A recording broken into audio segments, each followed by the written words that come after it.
All right, so today I tried out a new church. I was inspired by Charlie Kirk's passing. I was like, what church was he affiliated with? Because he is living things out the way that they should be lived out. And,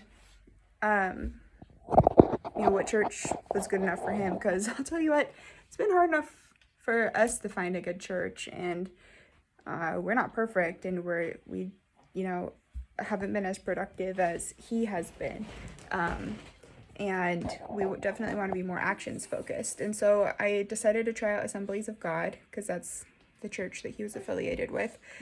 And there is actually one in walking distance to our house. It might actually be, well, it's not the closest, but it's one of the closest to our house. We have like a dozen churches in walking distance from our house, like within a 1 to 1.5 mile radius. But we have never tried this church. We've been here for 5 years. So I tried out this church and it was good. Nothing bad stood out to me, but one thing the pastor said was he kept talking about leaving the past behind. And I couldn't help but think that, to me, he gave lots of examples of what that might be. But I couldn't help but think that, to me, maybe that means like my family, as in my parents and my siblings. And it's interesting because earlier this week and the week prior, I had been hearing about how the man is supposed to cleave unto his wife and leave his family behind, and messages about how, extended family, after you're married, your parents become your extended family, and your siblings are definitely your extended family at that point too. So to me, I've always kind of clung on to them still as like, my main people. And I think it might be a good idea for me to really delve into my identity as a child of God and go find my new siblings and go find, people who are believers and who might kind of become my new family. And so I'm dipping my toes into that idea. I'm open to it, and if it comes from God, I'll see it. I'll see the fruits of what happens with it. There's another book by Jeanette Oak. There's a movie made about it.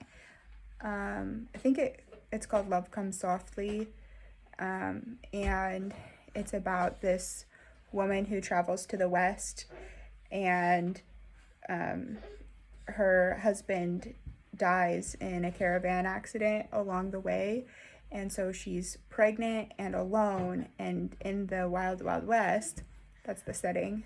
And there's also a man who recently lost his wife and is attending the funeral of her husband, which is just a random, handful of people who witnessed the accident and kind of helped clean up.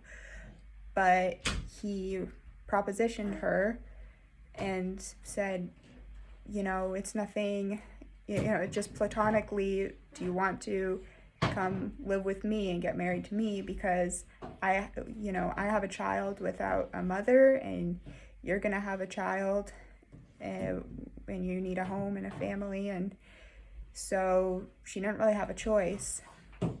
And so she ended up going and staying with him, and that's why the book is called Love Comes Softly. I think that's the title. And they eventually, over several years, fall in love and grow their own family. But her story is that back then, you couldn't just use a cell phone or drive a car to go see your family. She was stuck, and she had to make her own family. And even when she was giving birth, it had to be a neighbor who she had only met a couple times to come and help her deliver the baby. And so these people became precious to her, and they became her new family. Later on in the series, that little girl who she became the mother of, that little girl also did something similar, where she traveled even further out west with the person she ended up marrying. And that girl also, her new neighbors had to become her new family, the people who she depended on and had to trust. And I have a really hard time trusting people because with my family, I've known them for decades. I've known them a long time, and I know their flaws. I know them, I at least know what to expect. With a new person, you don't learn somebody's flaws sometimes until many years into the relationship. And so you don't really know what to expect, but everybody does have flaws. And so trusting people is just this big risk. And also you could invest a lot of time into somebody, but at the end of the day, if they're not your blood, they're not your kin, it's, they might just not ever develop that loyalty to you, even though you're investing in them. So, it's okay, Hootie. Got my baby in here with me. So anyway, but if that's where God's leading me, then I'll take it. And so far, I'm just planning on jumping headfirst into this church. I think maybe, we've lived here for 5 years and we've tried lots of different churches. And it's funny, this one's so close to our house, we actually haven't given a real shot. And it might be the right one for us. And 5 years is a long time to go without, all my kids are 5 years older now and missed out on 5 years of friendship growth, and me too. And I'm also entering this phase of life where I feel this capacity opening up for me to be more generous with serving and volunteering.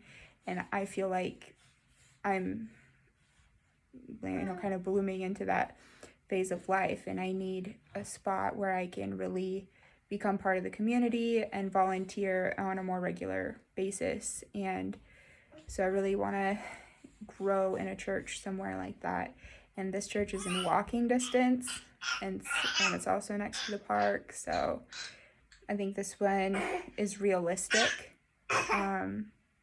We found some other churches, but it's just not, the drive is just not realistic, if you're needed last minute, or if you need multiple weeknights, it's just not very realistic that you're going to go drive 30 or 40 minutes, at least for us. It just doesn't make a lot of sense. So I hope that things go well. There are always challenges, and hopefully they accept us and like us, and if they don't, that'll be sad. And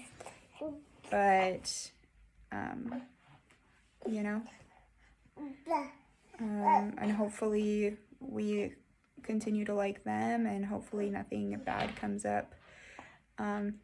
So that is my journal for today. It is September 14th, and yeah, we'll see how it goes.